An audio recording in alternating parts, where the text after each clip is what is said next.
I have my hands like this not because I'm doing the YMCA, but because we're going to make pretzels today! Chewy and lovely and German, today on the baking chin.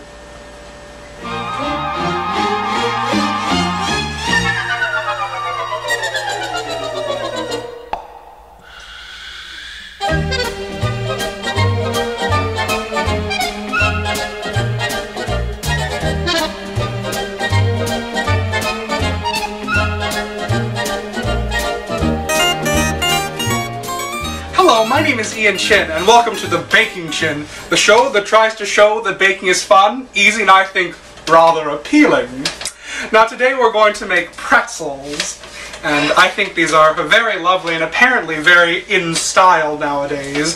In fact, if you go to the mall, I think they charge about $2.50 or $3 per pretzel, and if you make them at home, they cost pennies on the dollar, and I think they also taste better, but that is my opinion, so let's get started. And to start, I'm going to put a little bit of the flour inside the yeast. And we're going to activate the yeast, if you're using active dry yeast like I am, by doing the sponge method. And to do that, just pour the water, all of the water, in with a little bit of the flour and the yeast. And just mix it up with a whisk or a fork, and wait till it bubbles a little, and wait till it just starts to bubble, and that'll take about 5 minutes or so, but we'll say it's been 5 minutes. So we're going to put the rest of our ingredients together, and then we'll start mixing. I think I should use the dough whisk for this. Just pour this all in, and as you can see, it won't get together completely, but when we knead it all together, it'll turn into a homogeneous dough. And we're going to knead this just the good old American fashion. We don't need to do the French kneading method, which is the pounding on the table and letting the glutens go forward, because this is a very stiff dough.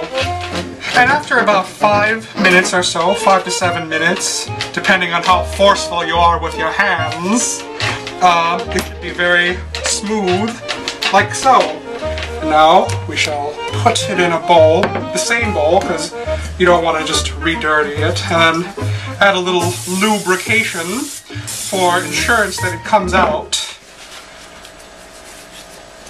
And set this aside for about an hour or until it doubles in size. Luckily, we have one already made and risen. What's nice about this dough is it only takes one rising, and I'll need a scraper. And I'm going to put just a little bit of flour on my table so it just doesn't stick. For small pretzels, I would say go with about 60 grams. And to do that correctly, I'm going to use a scale. But for home use, I don't think you really need to do a scale. But if you want to be very accurate, a scale is always nice. 61 on the dot, very good.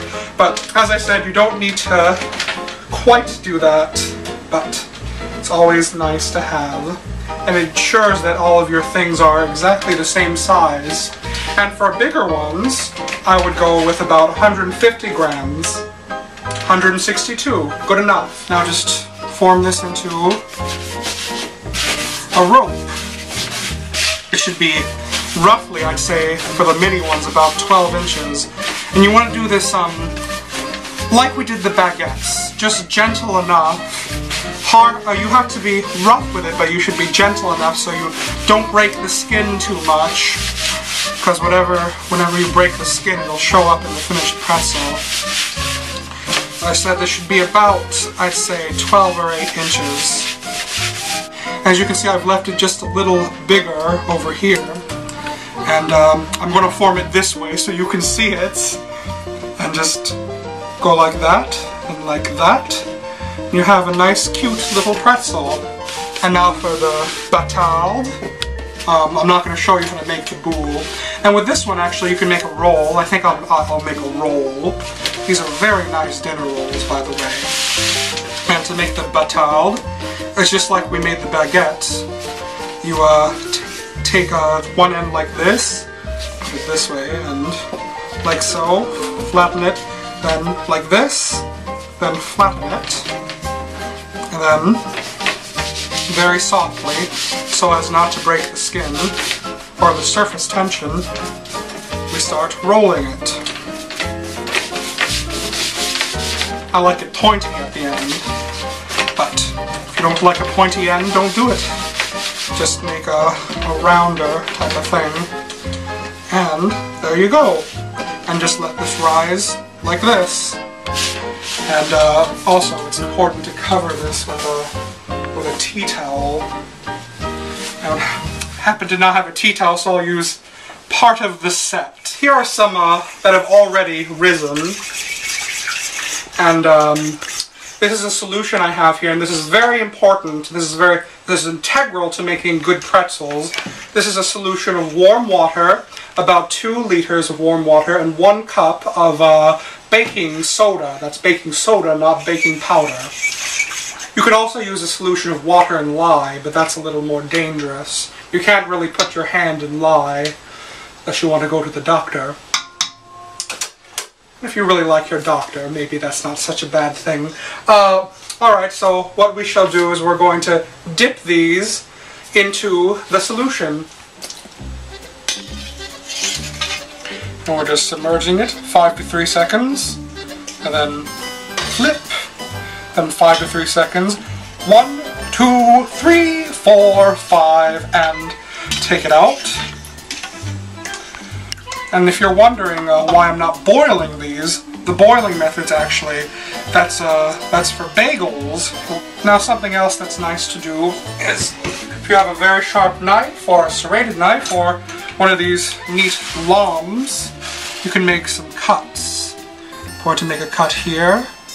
It'll help these expand a little bit, but this is optional. For the batard, you'll need something, because you want it to expand and look pretty. And we just cut this like a baguette. Almost, see, this is almost horizontal and almost vertical cuts. So very quickly, 1, 2, 3, done! And now we shall put just a little bit of coarse rock salt to give it the real pretzel feel.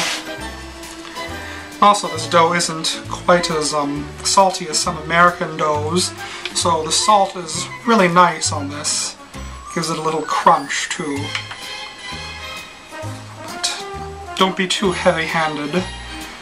Whenever I go to New York, I always get the pretzels and I think, my, that's an awful lot of salt. One would think we're melting snow.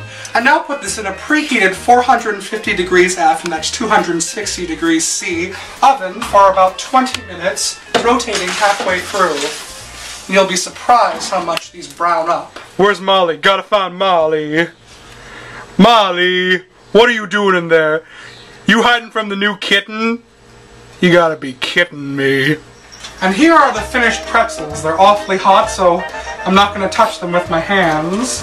Here's the batard, and here's all the other ones. Here's the big one. And as you can see, I didn't actually, I didn't roll this long enough, so you don't really have those nice holes, but it'll taste very good. And I think any of your friends will just be happy to get pretzels. And now the next step is, this is optional, but it makes the skin a little shiny, it makes it richer, and it makes it just smoother, is you brush it with melted butter. As I said, this will make the crust a little darker, and it'll make it shiny, and it'll just enrichen all those flavors of pretzel. And I always do this step when I make pretzels.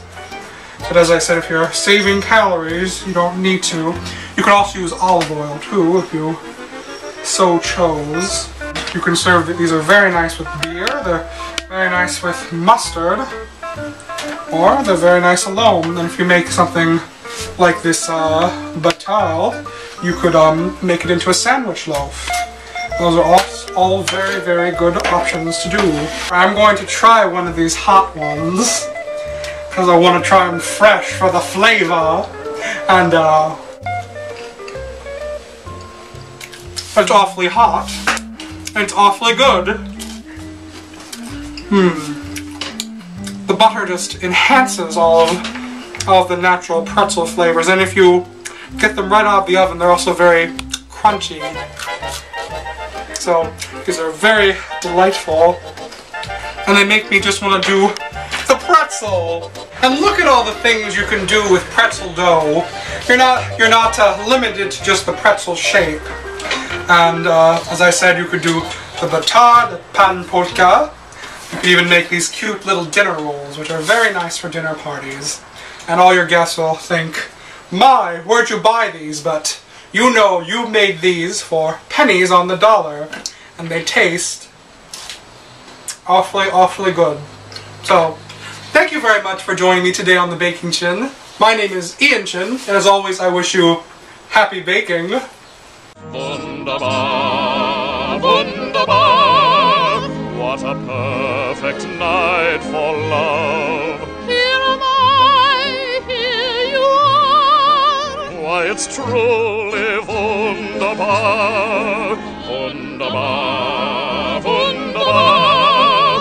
We're alone and hand in glove.